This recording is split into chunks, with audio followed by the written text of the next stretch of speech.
kita bisa menyelesaikan masalah, bisa intinya membuat tujuan kan anytime kan, bener kan? Iya. Nggak harus nunggu akhir tahun ya. Iya, jadi nggak harus nunggu kita. Ya kebetulan akhir tahun tuh jadi lebih enak aja gitu kan. Oh, kayaknya ini kita mau mengakhiri sesuatu, mau memulai sesuatu yang baru. Oke. Gitu. Oh, atau justru mungkin kenapa gagal karena kita tuh terlalu dalam tanda kutip superior, terlalu superior karena kita ngeplan 1 tahun ke depan. Padahal kan kita nggak tahu ya, dunia sangat beda banget gitu kan. Setiap bulannya, setiap harinya bisa berubah, sedangkan kita cuma plan untuk 1 tahun ke depan di awal tahun. Betul banget. Dan itu nggak bisa gitu kan. Betul banget. Nah, tetapi kalau kita mau bikin itu anytime, setiap saat, setiap bulan, setiap minggu, bahkan setiap hari, itu bagus sekali. Jadi jangan terpatok pada gini. Kalau kita udah menetapkan nih, oh resolusi gua nih untuk 2023 ini gitu kan. Lalu nggak ada lagi perubahan tuh, kata Riko tadi kan. Padahal kan kita kan selalu berubah. So anytime kita tuh bisa fleksibel loh, bisa beradaptasi loh. So kita bisa adjust tuh. Tujuan-tujuan kita, apa yang mau kita capai, dan bagaimana kita mencapainya. Podcast kamu, dengarkan inspirasi dari firman Tuhan, dan jadilah saluran berkatnya. Sebuah persembahan dari warung sate kamu untukmu.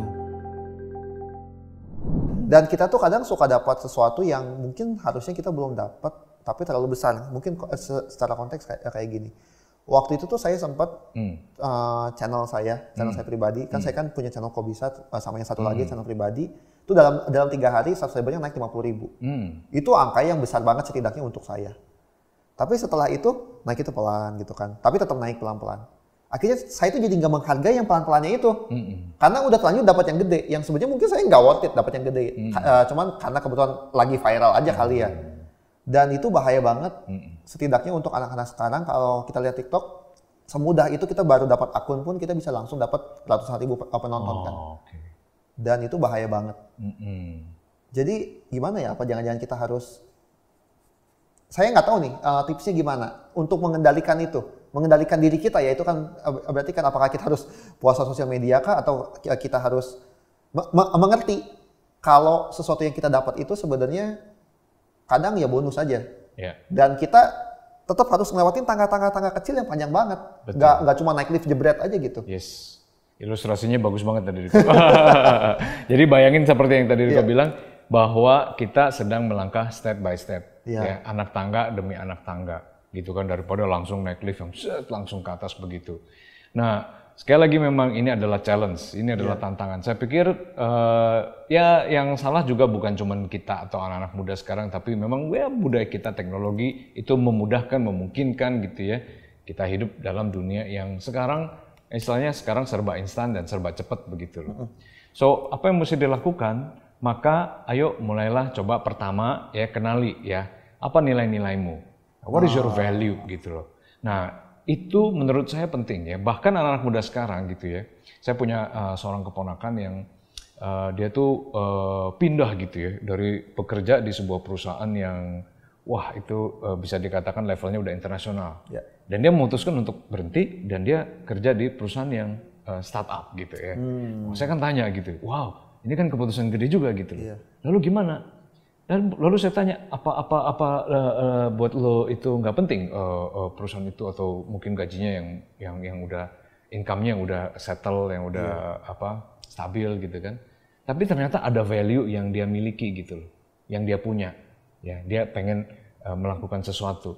Ternyata anak muda juga punya loh kayak gitu loh. Jadi saya juga istilahnya terkejut. Oke, jadi anak muda bisa tuh punya value gitu loh. Jadi nggak sekedar pokoknya gue maunya enaknya aja gitu, enggak gitu. Coba yuk pertama kenali what is your value ya. Bahkan kalau Anda nggak bisa kenali what is your value, coba telusuri itu ya. Telusuri dari siapa? Dari pertama-tama adalah your parents, orang tua Anda ya. Saya ingat sekali pada saat saya melihat tayangan Lee Kuan Yew, tahu ya? Ini saya mengutip, Lee Kuan Yew itu pernah diundang berbicara di depan ratusan anak-anak muda di Singapura, dan dia ditanya, Mr. Lee Kuan Yew, Gitu. Menurut Anda apa bedanya anak-anak muda sekarang dengan zaman Anda dulu, dia bilang gitu. Nah, dia bilang begini, bedanya adalah anak-anak muda zaman sekarang itu mereka tidak mengerti betapa sulitnya, betapa perjuangan yang dilakukan, dimiliki oleh orang tua mereka. Gitu ya. Singapura dibangun itu dengan susah payah. Ya kita tahu kan Singapura itu ya kecil gitu kan. Iya, nggak ada apa-apanya. Nggak ada apa-apanya dibanding Indonesia gitu kan. Tapi memang kerja keras, perjuangan, dan akhirnya kita tahu sekarang Singapura sebagai salah satu negara yang maju dan modern begitu. Nah, oleh karena itu, jadi value itu sebenarnya sudah ada di mana? Di contohnya adalah keluarga kita, orang tua kita. Coba deh lihat dan bagaimana kita bisa belajar banyak sebenarnya dari apa yang dilakukan dan apa yang diperjuangkan oleh orang tua kita yang kita bisa ambil. Iya. Karena tapi ya kayak gini nih, mungkin itu bisa jadi tips yang awal banget ya untuk kita menemukan value kita. Saya pribadi pun kadang ya tau lah saya kurang lebih bisa ini bisa itu gitu. Tapi di perjalanan ini gitu, mungkin di perjalanan goals kita mau ngapain, kadang saya suka ngerasa hilang, kosong gitu. Entah karena saya terlalu sibuk bekerja, entah karena goalsnya nggak kecapai-capai, akhirnya itu bikin saya tiba-tiba jadi kayak orang yang bingung aja di bumi gitu. Saya mau ngapain? Pasti ya ada yang bilang kalau udah makin gede tuh lu bakal makin merasa kesepian satu. Terus lu kadang hidup nggak tahu mau ngapain gitu kan. Itu masalah ternyata yang saya tanya ke beberapa teman saya juga ngalamin. Gimana tuh? Ya, saya pikir ini sebuah fenomena yang mungkin juga banyak dialami ya oleh orang-orang gitu, bahwa pada saat tertentu, pada titik tertentu gitu ya, bahkan pada tahapan usia tertentu loh gitu. Ya mungkin Niko pernah dengar ya ini memang bukan istilah-istilah yang ini sekali ya, ilmiah sekali ya. Gitu betul. Itu contohnya gitu kan. Jadi ada tahapan-tahapan tertentu itu dialami gitu loh. So yang saya mau katakan begini ya. Nah, tanpa kita harus bicarakannya secara ilmiah, tetapi intinya adalah bahwa kalaupun kita mengalami krisis-krisis seperti itu, ya it's okay, right? So kenapa? Karena kalau saya tadi mengutip apa yang Riko bilang sendiri tadi, katakan bahwa memang segala sesuatu itu berubah gitu loh, ya kan? Dan perubahan itu pasti akan menghasilkan krisis gitu. Dan krisis itu actually, ya kan, dilihat dari sisi positif kan it's good. Ya kan, justru melalui krisis kita bisa bertumbuh. Ya, di dalam krisis justru kerohanian kita jauh lebih kuat, lebih baik.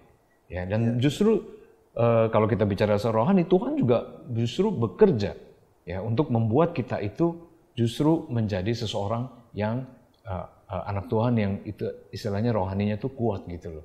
Nah, itu justru kita mesti melihat itu sebagai sebuah kesempatan, sebuah tantangan. Ya, daripada justru sebuah ancaman begitu.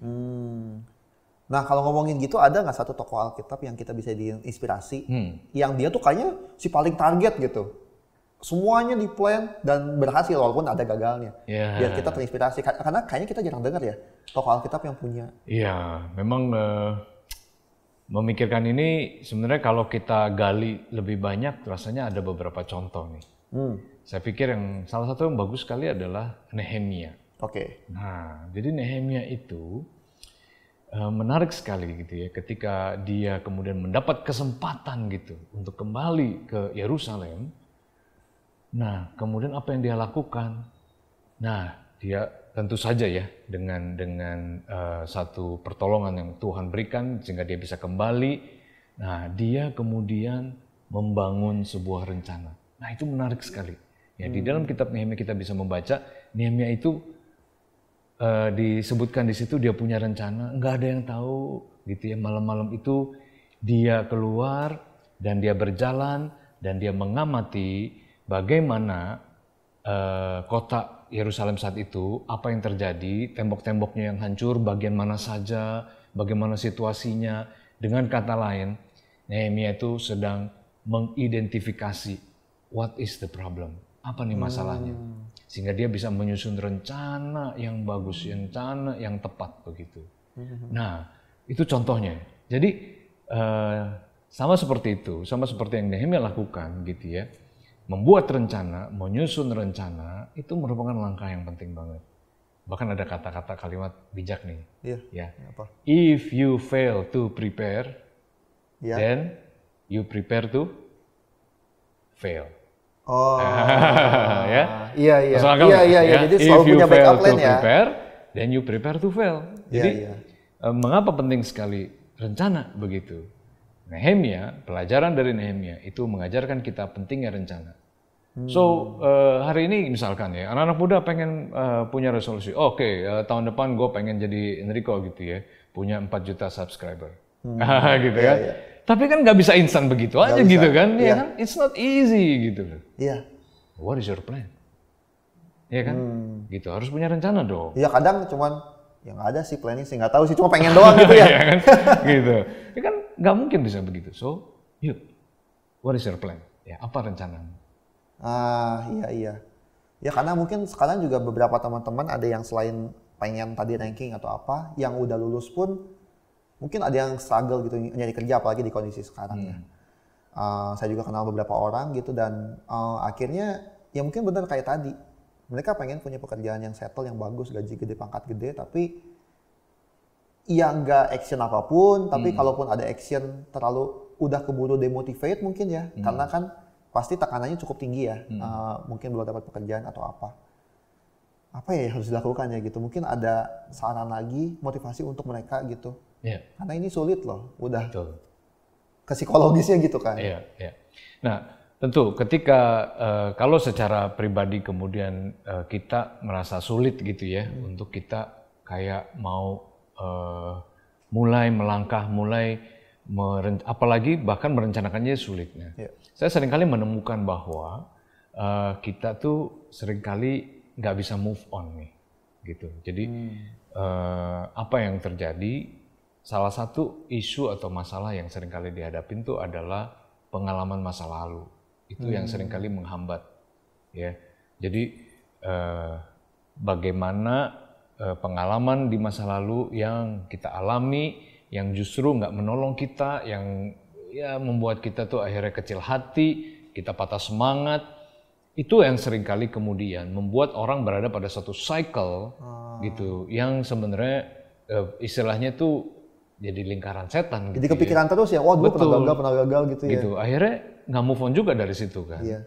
Nah oleh karena itu kita mesti mulai dengan kita bisa mengatasi itu. Kita bisa mulai berhadapan dengan masa lalu kita, dengan trauma kita, gitu.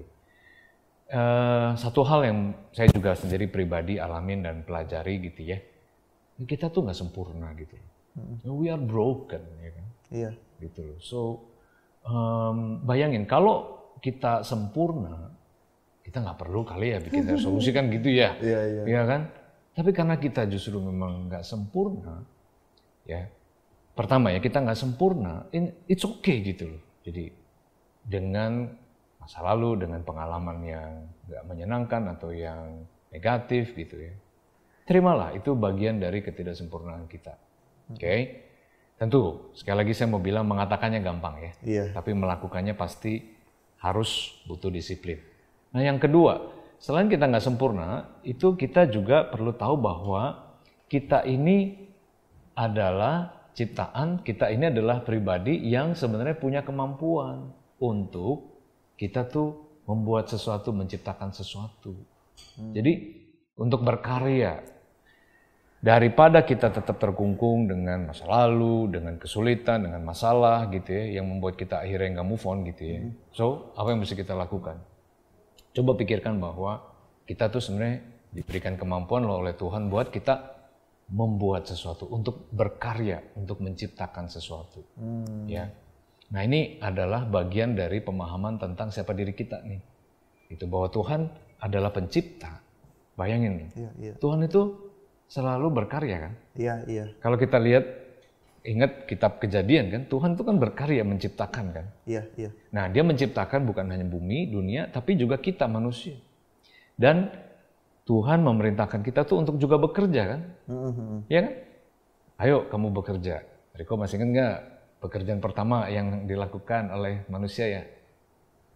itu ngurus Taman Eden kan? Betul, betul banget. Dan memberi nama kan? Oh iya betul. Gitu loh, memberi nama itu adalah luar biasa loh. Ya susah ya bener ya. Iya coba. Binatang banyak banget. Gimana lu kasih namanya kan? Udah gitu, kayak ya, scientist kan? tuh Adam Hawa. Bener. Nah padahal kan Tuhan itu nggak perlu loh Tuhan kan bisa aja kasih nama sendiri kan gitu. Udah dalam sekejap Tuhan udah kasih semua nama gitu kan. Tapi justru ya bersyukurnya Tuhan melibatkan kita nih. Nah, mengingat itu sebenarnya kita boleh bersyukur gitu. Oh iya, sebenarnya gue tuh diberikan kemampuan loh untuk oleh Tuhan tuh, diajak oleh Tuhan. Ayo lo berkarya. Jadi anytime, kita rasa, kayaknya udah deh, gue nggak mau lagi deh, gue udah deh, gitu kan. So ingatlah bahwa, Tuhan aja kok ngajakin gue kok untuk mencoba, untuk berkarya, untuk memberi nama. Iya. Gitu kan. Nah itu kan sebuah kesempatan yang Tuhan kasih. Gitu. Iya, saya juga pernah dengar dari beberapa orang, manusia tuh baru kayak merasa hidup itu kalau dia menghasilkan sesuatu. Dan konteks berkarya ini bukan cuma kayak orang bikin karya film, seni gitu, enggak ya. Tapi kan beneran banyak hal, bahkan kita bikin orang atau ngebantu orang dalam bentuk support, ngedengerin dia pun itu udah berkarya kan. Karena membuat sesuatu, bikin impact sesuatu kan gitu. Betul. Saya juga jadi ingat, itu kadang jadi soal lingkungan yang dimana kan benar kan lingkungan yang buruk bikin kita buruk, lingkungan baik bikin kita baik. Saya tuh selalu nge-encourage teman-teman muda buat ya kalau kamu bukan tipe orang yang senang belajar, saya tuh bukan orang yang senang belajar sebenarnya. Cari lingkungan yang maksa kamu tetap mau belajar. Bahkan sampai kamu mungkin nangis di saat prosesnya karena saking beratnya gitu. Dan saya mengalami. Tapi ya balik lagi, kadang orang suka beralasan dengan yang namanya privilege. Enggak, gue gak dapet lingkungan kayak gitu, lingkungannya jelek, saya gak bisa banyak dapat pendidikan juga gitu. Pernah ngalamin ketemu anak-anak muda yang kayak gitu? Iya, betul. Nah, terus gimana dong? Karena balik lagi pasti alasan kita, ya itu, kita gak punya apa-apa buat kita lakukan. Betul. Nah ini yang menurut saya, kalau tadi saya mau ambil istilah Riko privilege gitu ya, itu sebenarnya sesuatu yang kita tuh kurang sadari sebenarnya. Kita tuh punya begitu banyak privilege gitu, hanya seringkali kita tuh nggak menghargai dan bahkan nggak memanfaatkannya dengan baik gitu loh. Nah dan seringkali kita juga melihatnya dari sudut atau sisi yang nggak pas, keliru gitu. Kalau Riko tadi punya pengalaman, Riko sendiri ngalamin kan tadi, akhirnya justru masuk ke dalam lingkungan walaupun berat, tetapi justru banyak belajar di situ kan, banyak ditempa diasah gitu ya. Sangat. Nah itu kan justru malah bermanfaat sekali kan gitu. Nah malah jadi menarik bahwa justru dari pengalaman Riko itu mungkin nanti Riko malah bisa ceritain apa aja tuh yang menjadi kunci untuk Riko bisa memulai itu gitu. Nah seringkali untuk titik memulai itu banyak anak muda tuh memang butuh sekali istilahnya faktor-faktor pendukungnya ya, support sistemnya gitu ya. Jadi tentu ini nggak menyalahkan semua anak muda kenapa ketika mereka merasa nggak bisa gitu memanfaatkan menggunakannya, mungkin mereka juga nggak punya support system yang baik. So apa yang saya bisa katakan, so find your support system, find siapa aja gitu ya. Tentu carilah orang-orang, carilah istilahnya your best friend, orang-orang yang Anda percaya, orang-orang yang istilahnya kalau lebih bagus lagi kalau kita pakai istilah teman seperjalanan. Tadi sekali lagi yang saya mau bilang, teman seperjalanan yang mungkin nggak selalu tuh mengatakan hal-hal yang baik-baik melulu tentang diri lu, tetapi bahkan dia tuh bisa jujur banget sama lu. Tapi dia mau go along with you. Dan itulah bisa jadi titik di mana lu bisa punya keyakinan, oke, gue mau mulai. Karena apa? Lu punya support system. Nah seringkali banyak anak muda itu merasa, aduh gue nggak bisa nih, karena apa? Karena dia tuh merasa diri alone. Ya, kalau nggak salah episode sebelumnya kita udah bicara tuh ya soal kesepian dan sebagainya. So, dan terutama tadi saya mau kembali, yang paling basic adalah yakin dan percayalah bahwa ada janji Tuhan. Selalu ada janji Tuhan yang kita tuh selalu bisa dasari, kita bisa pegang sebagai kekuatan kita. Tapi tetap kita juga berusaha, jangan cuma doa doang, doa semalam suntuk. Betul. Iya. Saya jadi ingat lagi tadi waktu soal perjuangan. Ketika kita tuh harus ngerasain satu momen di mana kita berhasil dalam bentuk apapun ya, bisa gede bisa kecil, tapi itu tuh ngebangun kepercayaan diri kita. Karena ketika ternyata pernah berhasil ya, dan wah gini. Tapi ketika kita gagal, itu pun penting untuk orang yang lagi berhasil. Karena pas digagal itu dia ngerasa jadi aware lagi sama diri dia sendiri. Jadi mungkin buat teman-teman muda yang masih merasa gagal terus, perjuangin sampai sekali dapat berhasil dan kalian akan jadi percaya diri. Atau kalian yang sedang dalam sangat privilege sangat tinggi yang berhasil terus, mungkin harus terus berjuang sampai sesekali gagal dan itu akan jadi pembelajaran hidup ya. Betul. Aduh itu relate banget sama diri saya gitu. Yang bikin saya jadi ingat lagi, oh iya kemarin saya cepat berhasil, memotivasi saya, tapi ketika saya lagi enak-enaknya, saya jadi berjaga-jaga juga. Karena suatu saat saya bisa jatuh juga gitu. Betul. Wow, menarik banget sih. Apa ya?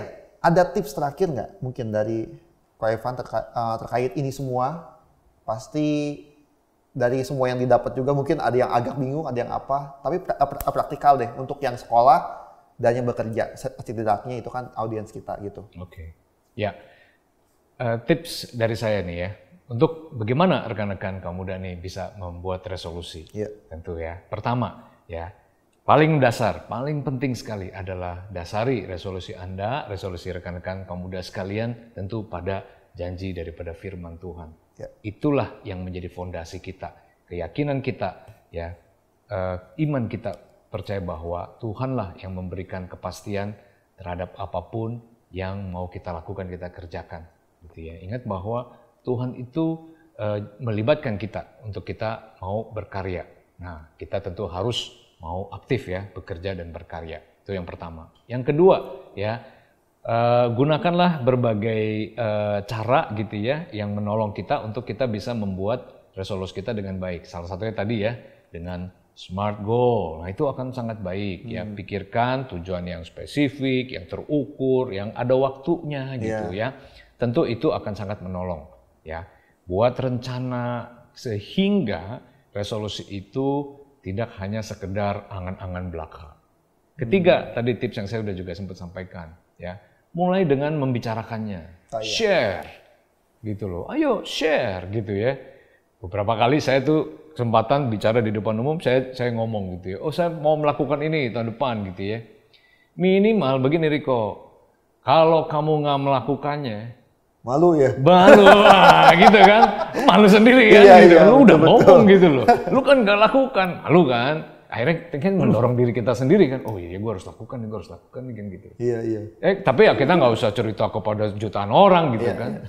Satu orang aja, cerita deh. Gitu, sharing lah. Ya kan tadi saya udah jelasin, manfaatnya banyak sekali. Kita bisa menemukan di situ ada challenge, ada masalah, ada apa, kita eksplorasi gitu kan. Tapi jangan kecil hati kalau kita dikritik atau justru mendapat masukan-masukan yang membangun untuk kita memperbaiki resolusi kita, gitu ya. Keempat, penting sekali, komitmen untuk melakukannya. Jadi setelah kita sharing, kita harus komit ya. Jadi itu jangan cuma taruh di kepala doang gitu ya, taruh di hati kita pengen, tapi ayo lakukan. Tadi challenge saya, komit. Mulai dengan bangun pagi. Kecil dulu. Ya kan komitnya nggak usah yang besar-besar. Yang kecil aja dulu. Bangun pagi, start small. Jadi itu merupakan langkah strategis ya untuk kita bisa mencapai mimpi-mimpi yang besar. Ya, komit. Mantap, gila. Gila jadi kasar gini ngomongnya. Cuman ya saya sangat-sangat teringat lagi gitu buat kadang apa yang udah saya dapat saya nggak syukurin. Dan tadi padahal kita udah ngelakuin banyak proses kecil panjang yang harusnya kita bikin, ya harusnya lu semangat dong gitu kan, lu udah berhasil kayak gini ataupun yang belum. Semoga tips ini jadi buat satu langkah buat kalian, langkah kecil untuk melakukan sesuatu gitu ya. Mungkin Ko Evan boleh pimpin doa singkat kali ya sebelum kita tutup podcastnya buat teman-teman semua sini. Semoga setelah ini juga bisa lebih baik lagi pasti. Yuk mari kita akhiri dengan berdoa. Tuhan, di akhir dari pembicaraan kami boleh bersyukur, kami boleh merasa senang kalau kami punya Engkau ya Allah, pencipta kami, yang bekerja, yang berkarya, dan bahkan Engkau melibatkan kami di dalam karya-Mu. Tuhan, kami mohon kiranya ketika kami menetapkan tujuan-tujuan kami, apa yang ingin kami lakukan, kami capai, terutama di tahun yang baru Tuhan, kami mohon berkat penyertaan-Mu, kami mau percaya pada janji-Mu, kami mohon kekuatan daripada-Mu, dan juga hikmat untuk menetapkan setiap langkah-langkah apa yang harus kami lakukan untuk mencapai tujuan tersebut. Dan sekiranya kami menghadapi kesulitan, kegagalan, Tuhan, berikanlah kami semangat, kuatkanlah kaki kami untuk kembali bangkit dan mampu menghadapinya. Untuk percaya bahwa Tuhan bekerja bahkan di dalam krisis dan kesulitan yang kami hadapi untuk membuat kami lebih kuat lagi dan lebih baik lagi. Terima kasih Tuhan. Kami bersyukur, kami berdoa dan percaya di dalam nama anak-Mu Tuhan kami Yesus Kristus. Amin. Amin. Oke, jadi kalian nanti kalau mau masih dapat tips-tips laginya, silahkan mampir ke Spotify-nya. Berarti Evan Segara ya nama Spotify-nya? Asa Karakter. Oh, Asah Karakter. Asah Karakter. Oke, nanti bisa lihat-lihat lagi, ada banyak tipsnya. Karena Spotify itu nggak panjang-panjang ya, bite size, di bawah 10 menitan gitu, jadi enak lah ditonton di jalan gitu ya, atau didengerin di jalan atau sambil makan gitu. Thank you sekali lagi. Thank you, Rico. Evan buat waktunya. Saya Rico signing out, Kak Evan juga signing out. Thank you semua. Thank you. Terima kasih telah mendengar podcast kamu. Kami berdoa kiranya podcast ini menolongmu semakin bertumbuh mengenal Tuhan. Jangan lupa juga untuk follow channel podcast ini, karena akan ada konten-konten menarik yang akan kami upload secara reguler. Sampai jumpa lagi. Podcast kamu, persembahan dari Warung Sate Kamu.